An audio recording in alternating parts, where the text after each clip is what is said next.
football fans. Or is it the other way around? I'm losing my little narrative here.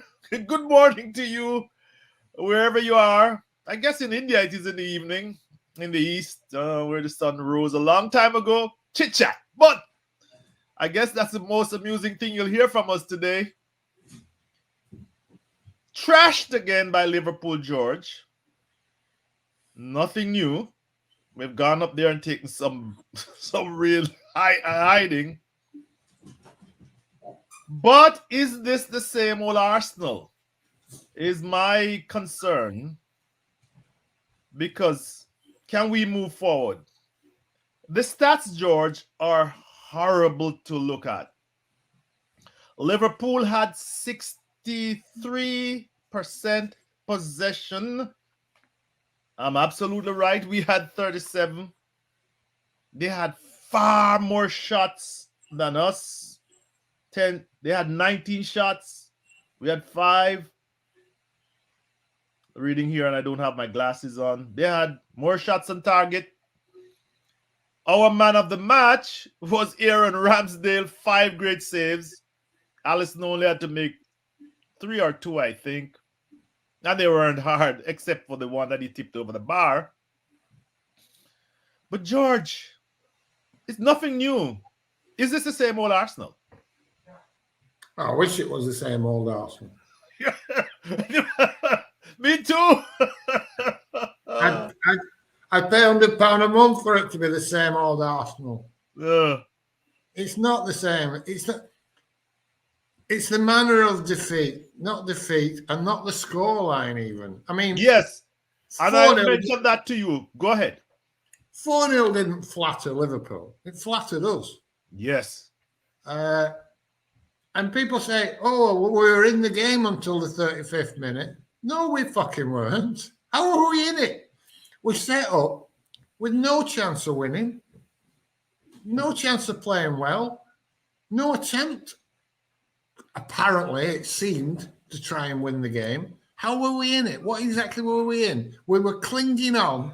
What they mean is we managed to avoid going behind until the 37th minute. Well, that's not in the game. We're never in the game. In the past, we've gone to places, and when we say we're in the game till the 40th minute, the 45th minute, it means that we're creating as many chances as them, or more or less the same. We've got the same amount of possession as them. And then they score, and then we chase the game, and it goes 2-0, 3-0, 4-0 because we keep chasing. Yes. That's not the same as never being in the game at all. Just because you get to the 37th minute and haven't yet conceded.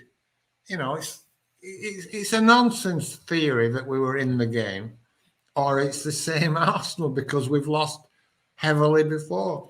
The reason we lost heavily before was because we chased games. And we're foolish. I mean, we're behind, and Arsenal will be bringing attacking players on, right, left, and centre. Mm-hmm. And it could go from bad to worse, and very often did. Of course, sometimes it didn't. It had the opposite result that we won. But if you're behind and you're bringing on defensive players, and you're not staying, you're not trying to get in the game. So when you lose 3 or 4, it's because you're absolutely fucking shite. Not because you've been chasing the game, because you've played crap. There's a huge, massive difference. I mean, I remember us losing at home to Manchester United, 3-1. Yes. And I've never seen us dominate a Manchester United team like we did that day. It was men against boys. We made them look absolute trash, but we lost 3-1. So you can look at that and say, well, you know, same old Arsenal always losing to United. No, it's not. It's different. What now is we play these teams with absolutely no hope of winning. And George, I want to before we start talking about the underlying metrics. You know, obviously, just like as Ehab said on it was Friday, yes. So the what Arteta wanted to do was prevent the first goal from being scored because he knows that then he'll be forced to chase. Good plan. It's always a good plan, isn't it? Hey, fucking hell. What a genius. Don't let them score the first goal. Whoa, fucking hell. Revolutionary stuff. Mikel rules. Right. Well, and then, of course, he had to make the big scene because he saw the in the 20, it was it 30 something minute. The one he had fracas with Klopp. But anyway. Oh, I like that. Yeah, but anyway, Well, that was a sideshow, George. That was a sideshow. Good though, good fun. It's the only thing all day that was amusing and worth watching, entertaining, wasn't it? Yes, it was like worldwide wrestling, Yeah. But George, let's admit for the audience, we went up there, we were beaten 4-0 in 2017. But people forget that we had injuries. We had three at the back. Nacho Monreal was playing central defense, right? And we were, George, when I looked at those figures, because I know that I wanted to make a point here. People are going to make this. George, we went up there, it was 49% possession against 51% possession. Wenger was so decimated. He played a 3-4-3. Okay? Sanchez up front, Ozil attacking, and Danny Welbeck. Can you believe that, George? 3-4-3. Then we got a 4-0 spanking. Again, in 2017, the previous season, we got a 3-1 spanking. We had a 47% possession. What concerns me, George? But at that point, we played a 4-5-1 with Giroud alone up front. Right? So we tried to match them. But this time, George, is like 63 against 37. And as you say, it's different. It didn't seem like we could scratch the scoreboard, as they say in cricket. Yeah, I mean, the criticism of Arthur was he's too attacking, It's and maybe he was when he played away from home. Maybe he wouldn't adapt. Mm-hmm. But at least it was worth watching. You always felt we could score. You don't think that we can score now. I mean, what was it yesterday? XG 0.3. Fucking Jesus. 0.3. I think we have 5 touches in the opposition box. We have a negative 4 goal difference. Yeah. Well, the numbers were bad before, and they've just got worse. Yes. I mean, but the thing is, you see it all over Twitter at the moment, these graphics with the underlying stats. People saying, oh, look at this. Well, what were you listening to? You should listen to this podcast. I've been telling you about them for weeks and weeks and weeks. Underlying stats. And no, it doesn't matter. We're on a good roll. Now suddenly, look at the underlying stats. Well, you should have been looking at them last week. If you're surprised at what happened yesterday, it's because you haven't looked at the underlying stats. These results are inevitable. And not only are they inevitable, Shotta, they're inevitable that they'll bite us on the arse against lesser teams than Liverpool, those underlying stats. We've been getting away and everybody wonders why.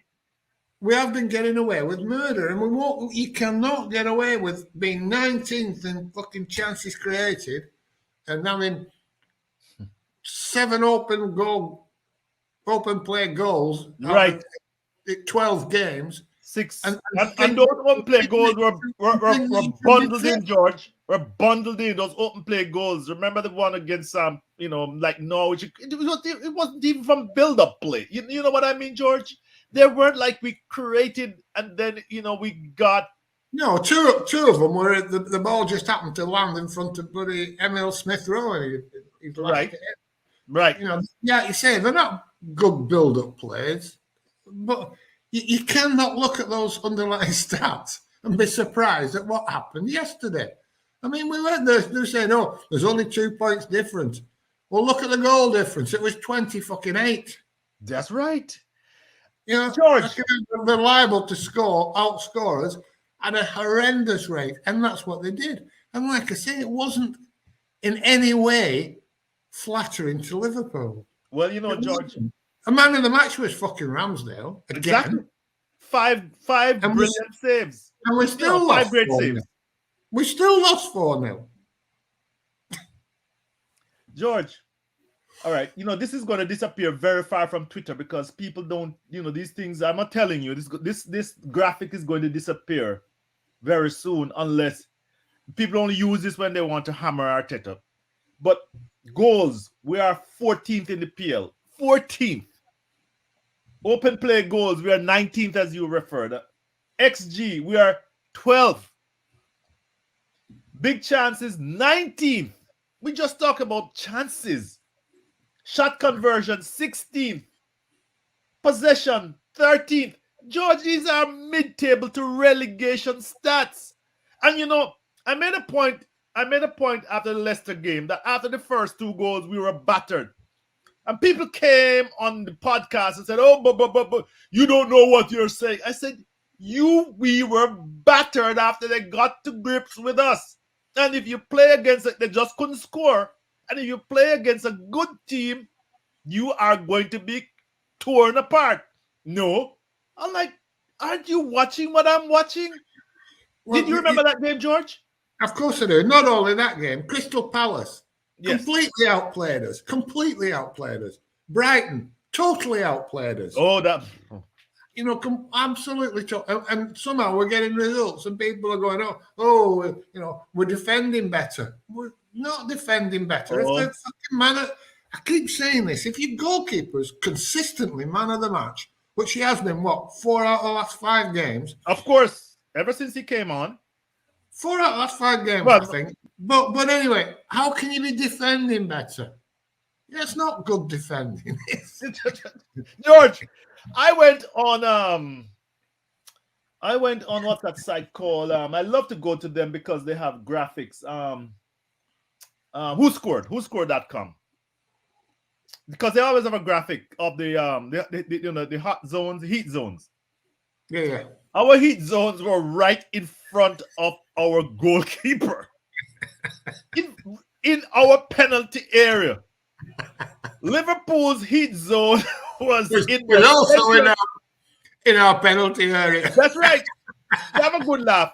But in contrast, George, which is something I want to point out, because and I'm going to give Ehab a plug here. Ehab, Liverpool's heat zone was in central midfield and in their 2 wide areas, right?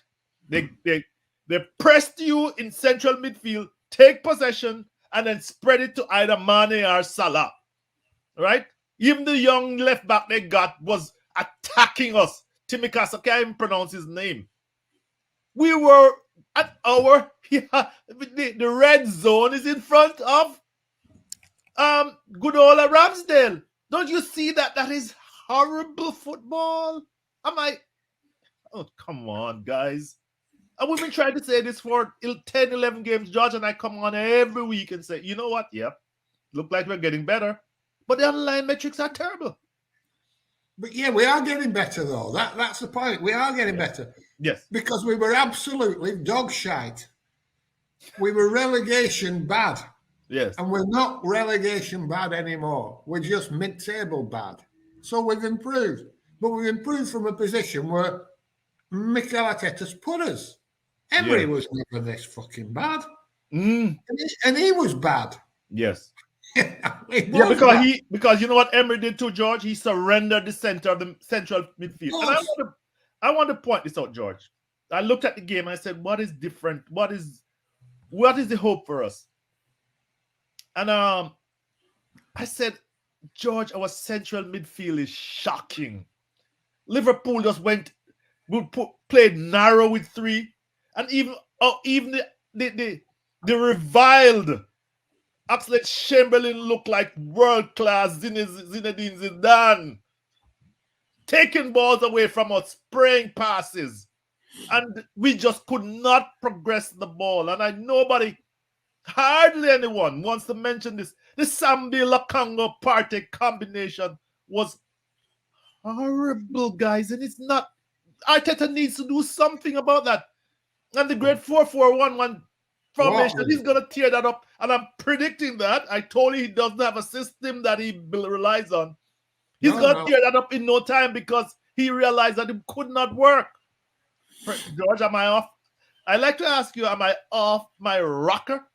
No, I said I think I said that on the preview show that this system will be shown up when we get dominated in midfield by a team that can dominate us in midfield, and that's exactly what happened. Yes. It was shown up because it has its weaknesses, and its weaknesses are that you can't control midfield. You certainly can't control midfield with a young kid who's very inexperienced, who has potential, by the way. The Congo. And Thomas Partey. Well, at least he got one shot on target, George. Come, give the guy credit. Goodness sake. And we're reading it. Oh, it was great news. Thomas Partey was fit. That's a great. I'm coming back. Coming back. Thomas Partey's fit to play Liverpool. A big Sorry, boost. Sorry, George. Just one moment. Let me get rid of this call. Okay, go ahead, my friend. Thomas Partey's on. It's a big boost to Arsenal. And I thought, is it fuck? I'd rather have Ainsley Maitland-Niles. Exactly. Why would he win the match last time and he got fucking dropped? And then he had to bring him on. At what 2-0 or 3-0, whatever it was. Fucking hell, Mikel. Give the kid a fucking break. Give us a break. Xhaka will be back, and Xhaka will walk straight back into that team. Because he needs ball progression, George. He needs ball progression. Because he's better than everybody else. He's better than everybody else. And a lot better. And for whatever weaknesses you want to attribute to him, if he's weak, what the fuck are the other guys? George, somebody's desperately trying to get me. But anyway, keep going. No, you go ahead. Oh, there you go. Go on, say hello. Okay. One moment. I'm gonna pause, George. This has been a quandary because it might stop recording. Just answer the fucking phone. Next time it rings. Okay. Go ahead, my friend. I don't know what were we saying. You're talking about Granit Xhaka, he'll walk straight back into the team and he'll improve us. Mm-hmm. But, how much? And I mean, if he'd have played yesterday, we'd still have lost and he would have got the blame because he'd come back. Yes. People desperate to blame him. We've done so well since Xhaka's been out. Have we? We've been playing fucking shite since Xhaka's been out. We've had no control of games and the midfield at all. And we need to get some. George, let us pause here. Right back with you. Okay. George, before we were interrupted there, you were telling the audience that Xhaka will walk right back in. But if he had been playing, there are these hundreds of fans, not hundreds, but scores of fans on Twitter who would be saying that he's the cause of our defeat. Without any idea of what he brings to the table. I think that's the point you've been making. Yeah. You see these people saying that, results have improved since Xhaka's been out. Well, let's say results have improved since Tierney's been out. Why not say that instead? They won't like that because he's the blue-eyed boy. Yeah. But that's just as true. Yes. Every bit is true. I was thinking about this morning. You look through Twitter and people are desperately trying to blame individual players for having a bad game. And they've basically gone through the entire team. Apart from Ramsdale and possibly Gabriel, everybody else was poor. And then you think, well, isn't it more likely that it's a failing of the system rather than 10 players all happen to play poorly at the same time? Correct. And they won't contemplate that. It's a failure of the system. The system is isn't working. It's not working. The underlying stats tell you it's not working. Don't listen to George from Blackburn telling you it's not working. Right. The stats tell you it's not working. The facts, these are facts. And until fans accept it, we're going to struggle to get any consensus. But Arteta's going nowhere anyway. Yes, we're basically. I agree 100% there, George. That was the other thought process that and theme. Well, I didn't want to make it a theme, but Arteta is going to get more time. And possibly justifiably or not. Possibly rightly so. Pardon? Possibly rightly so. It's a debate. It's not cut and dry. It's not like there is no improvement. A lot of the things that people say, like it's a young team and they'll get better, all these things are true. That's true. I personally don't think that the ceiling on any of them is high enough to take us where people think we're going to end up. And I certainly don't think the system will allow us to go there. But you can't dismiss it in its entirety, that theory. But the point is, we're howling at the moon here because he's not going to go. No, I'm absolutely confident of that. I mean, Josh has confidence, and they spent 150 million pounds. Yeah, and losing to Liverpool, finally, George, but losing to Liverpool is not the end of the world in terms of a coach at Arsenal. And nor should it be either. Yeah, but he's not gonna leave. And he comes on TV yesterday, and he said, "Oh, we were competing until the 30th." So we weren't competing. We've been through that. That's not true. We weren't being swamped. Yes. Until the 37th minute, we weren't competing. And then he says, what we had to do was continue with our game plan. In other words, everything I did was right, but the players didn't enact it. The players didn't put it in. That's what he's saying. They didn't stick to the game plan. They varied from it. So it wasn't my fault. I got my bit right, because when they did what I said, we weren't losing. As soon as we started losing, it was because the players weren't doing what I said. It's as simple as that. That's what he's saying. And the fans buy it. The fans buy it. They'll go, "Oh, good interview by Mikel." And then not only that, they'll say, because then he'll throw in, say, it's a collective thing. We all fail together. And everybody goes, "Oh, he's holding his hand up." No, he's not holding his hand up. He's pretending to hold his hand up, but he's pointing the finger. It's like he said, this podcast Shotta, and it's both our faults, but I'm really good. Yeah, deconstructing him, his ego is something else, but I guess you have to be egotistic in this job. The problem is, I think, basically, he's a good coach and a bad manager. Yes. I think that's the basic problem here. It's like, what's an analogy? You might be the best house builder in the world, but you're bad. Does it make you a good architect? Or a good contractor? A good architect, because you can build a house, but if you left your own devices, what are you going to build? A little box with no thought and nothing. And so you're saying he's not a good architect. He might be. Yes, I'm saying he might be a top class builder. His finishing works great. You can get all the joints and angles right. Yes, but it's not a very attractive looking house that is built. No, your cookie's interrupting us, George. Where do we go from here? I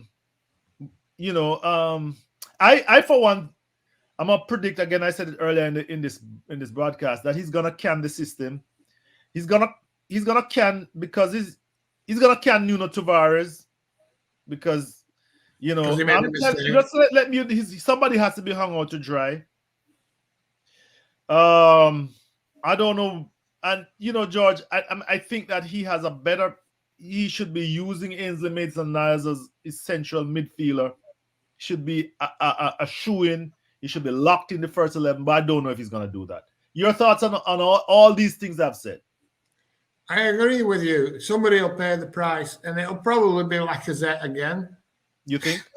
Oh, well, he's in his last year of his contract, Yes. so he's more dispensable than Aubameyang. Martin Odegaard, what we're going to do with him? I don't know. George, I like to tell Biso, I like to remind Biso, she and I had this tete-a-tete on Twitter when he was signed. I said 30 million pounds when Thiago is only 17 million pounds. And you know, George, Biso, I know you're watching. And I mean, Thiago was like, it was men against boys. You know, he's not even an attacking midfielder.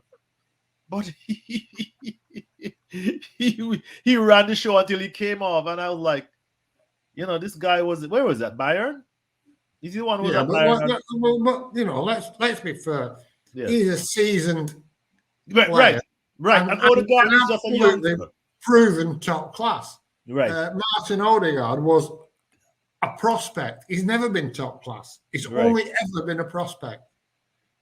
He's never. The point I was making is that But he might be top class. Forgive me, Bison. But the point I was making was that $30 million of somebody so unproven was too much money, and I got so much, you know, bricks on Twitter, and look at it. I mean, well, to be fair, Shotta, when you look at 73 million for Pepe, yes, 30 million for Odegaard's a fucking snip, isn't it? Yes. Well, you know, or 50 million. It looks like 50 million for Partey. 50 million for Partey. Yes. You know, well, George. Doesn't look value. Doesn't make Odegaard look bad value. George, you know, you mentioned him. The Ghanaians, the Africans were on Twitter, because I'm going by the names now, guys. They ridiculed Partey. They're like, you sat out the Ghanaian World Cup games to play against Liverpool, and you're an absolute disaster.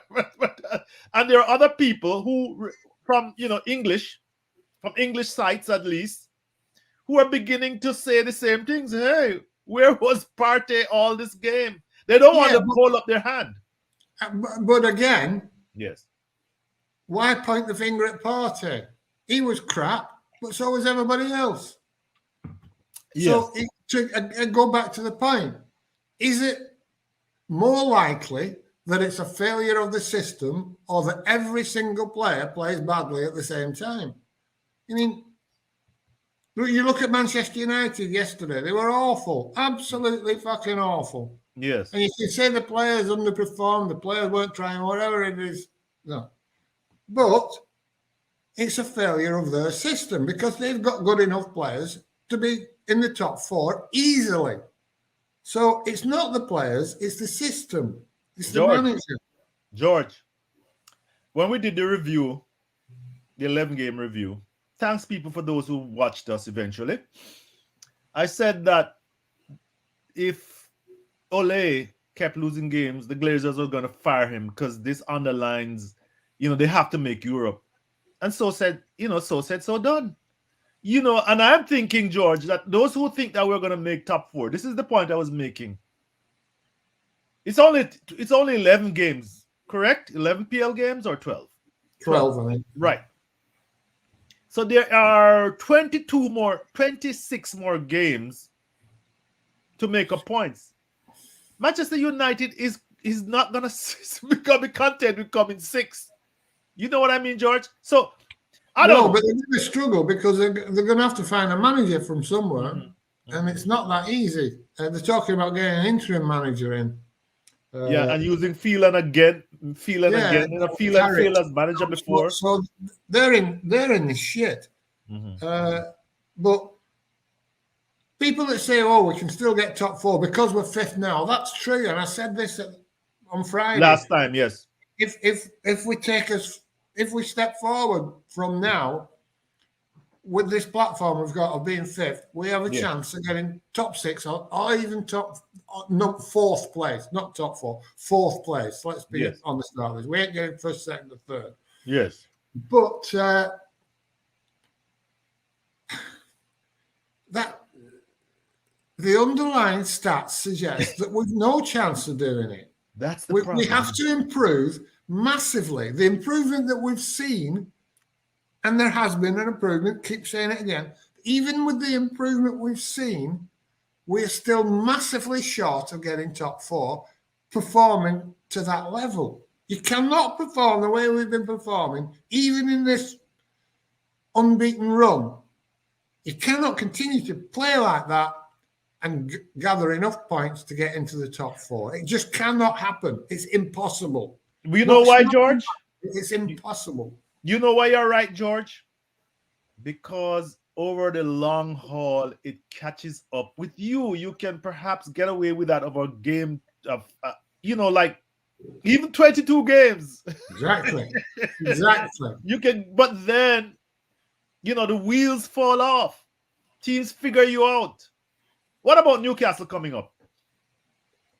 They seem to have gotten a new lease on life. Huh? They'll be lucky to stay up. But they seem to have gotten a new lease on life. They battled Brentford yesterday for a 3-3 draw. And, they still only got a point. But I tell you what, if I was in charge of Newcastle with money to spend, I'd knock on Arsenal's door come Christmas and say, can I buy Lacazette, correct, Rob Holding, and El Neni?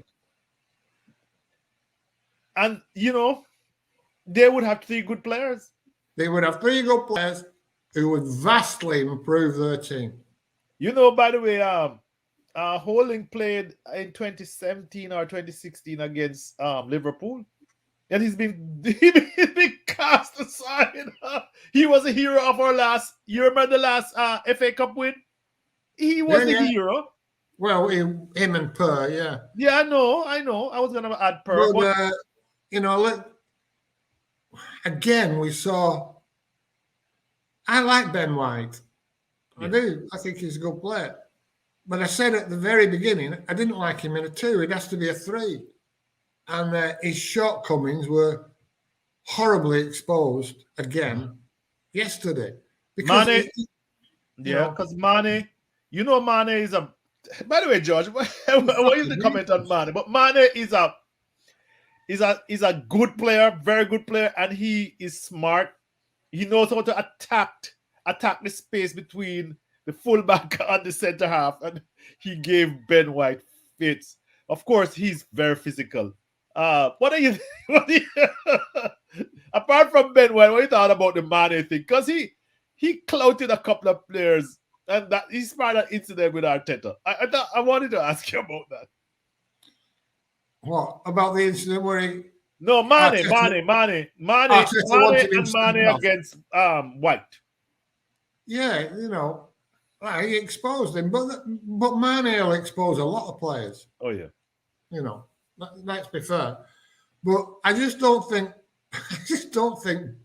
50-odd million pounds for Ben White is value if you play him in a 2. I think it could be value if you play him in a 3. But George Arteta, but have we bought someone to play in a 3? Does that mean that you pay 50 million pounds for a player and now you're rigidly stuck to playing 3 at the back to get the best use out of him? And, as we said at the preview, obviously not, because Arteta hasn't done that. He's bought him and he's playing him in a 2, and it won't work. I'm telling you now. I don't care how good you think he looks running out with the ball, or how often he makes an interception that you jizz about. In the long term, it won't work because he's not a good enough defender to play in a 2. And George, Biso now again made that point. And Biso,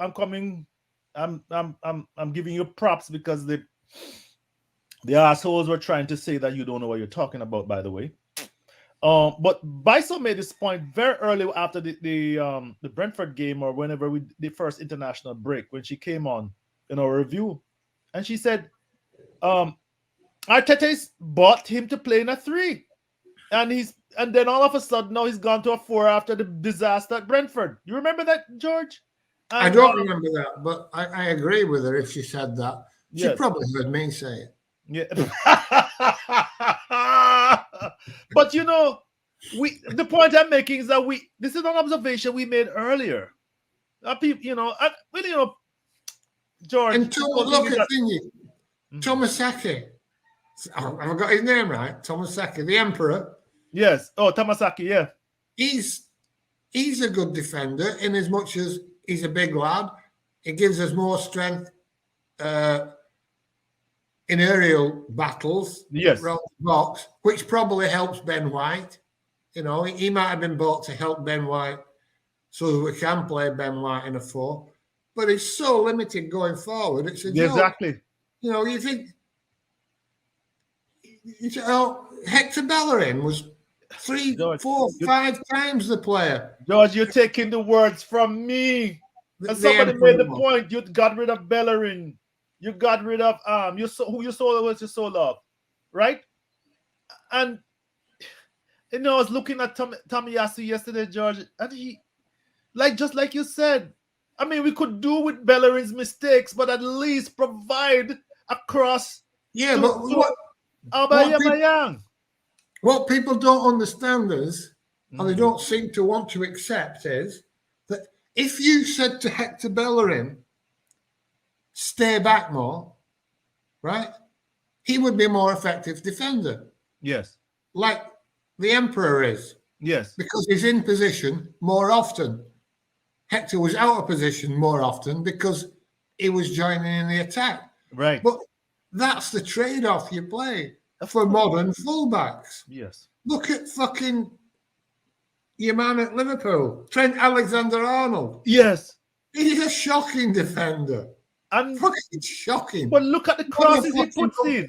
But what a good player he is. He's a top-class player. But a shot. What you want is somebody like Reece James. Yeah. Now he's a player. What a player he is. And he has an engine, George. He has an engine. That lad is big and he has an engine. But George, in the preview I said, if it came to the crossing game, Liverpool will kill us. And I said, Trent Alexander will put a ball on a penny. That was the word I used. I couldn't get 6 months out of I couldn't get the metaphor. I remember afterwards I said, oh, Shotta, you fucked up on that. But George, give Lee Dixon credit. He's not on your feed. When that free kick, he said 40 yards away from the goal, that's a dangerous free kick because we have to line up on the edge of the penalty box, right? And that ball, George, was on a sixpence from Trent Alexander-Arnold. And the final goal to Minimano or Miniam or what the fuck his name is. That was a perfect cross, George. A 3-man, 4-man combination. Boom. Ramsdale, no chance. The guy, I mean, he can't defend. He's not a great defender, but give TAH credit. For a fullback, he's miles ahead of any of ours. Yeah, for an attacking fullback. Yes. But, the point I'm making is that Bellerin made more mistakes because he was out of position more because he's more than a defensive fullback. The Emperor is just a defensive fullback, so he won't make as many. It doesn't mean he's a better asset to the team than Bellerin. Yeah. Bellerin was fucking miles better than him. Miles better than him. But that was what I saw. I mean, I'm making the comparison. I was looking Trent Alexander-Arnold, TAA. I'm against Tomiyasu. And I was like, fucking hell. We're not getting anything from our right fullback. Well, we're getting defensive solidity in a way. So we can keep the score down to 4. That's my point. Is that that is Arteta's tactic? That's my point. You want defensive solidarity or solidity, and yet you're what? 19th in chances created? Fucking hell! This is Arsenal, for fuck's sake. Jesus Christ, man. George, this was Arsenal. George, where's this? Your final note. Where are we? Where is this heading? We're going. I don't know. We're mid-table. We're playing mid-table football. I keep repeating the point. Unless there's a dramatic improvement, well beyond that we've already seen, we're going to end up in mid-table because we cannot sustain the results that we've been getting with this quality of football. Something has to fucking change. Something will change when Xhaka gets back. That'll improve us. But it's not going to make that much difference. You know, fucking hell, it's one player. We had one player missing yesterday. Injured. One player. Xhaka. Yes. Liverpool had half the fucking team out. Yes. I know their entire, their midfield was decimated. And, even Firmino, if you had Firmino has a lot of fun against us. Fucking hell, anybody who's a withdrawn striker, we seem to have a lot of problems with them. Shotta yesterday, the Firmino, they have a way of playing us that... Anyway, George, you finally, I'm going to say this once again. You are a man who says the fans need hope. The fans are always clinging to hope. That's what all these people are, come on, and so false hope. But the team can improve. How much improvement can you see? Finally. It's marginal. It's marginal. Hope, George, please, hope. Yeah, no, there is no. I'm sorry. The best improvement is going to be Xhaka. There'll be marginal improvements from some of the young players. That said, some of them might get fucking worse before they get better. Saka seems to be on his way backwards. Yes, that was on my mind, but I didn't want to. The trials and tribulations of yesterday might affect Tavares badly. Lukongo, he might start suffering from too much play, too much pressure, and too many mistakes getting the better of him. So he might go backwards as well. There's nothing to say. I think these players will all improve, but it might be in the long run, not in the short run. So that we might, as far as this season goes, I don't think they'll improve to the extent where they can take us forward. But we might have to just accept that and say, well, that's for next season or the season after. But we're not going to massively improve this season. The underlying stats are going to remain the same. He'll probably try another system of two, which won't work because he has everybody rigidly. It's horrible to watch. I mean, it's just horrible to watch. It's not right. It's not fair. George, you're not sowing hope. but George, let's wrap it up. The hope is that some of these young players that we have will become very, very good players, and the next manager will benefit from them. Well, thanks for that, George. It might be a next manager. I don't know how soon that will be. Guys, thanks for listening to the nattering of me and George. Like and subscribe to our video on YouTube. And George will always tell you we look forward to your comments. Some of you have posted comments. We know that they're not usually posted properly by YouTube. It's not your fault. YouTube has some funny little thing going there. You have to click on the comments section, and that's where I see the one or two comments. But keep trying. We love it. We encourage you. Thank you, George. Thank you. See you later. See you next week. Bye.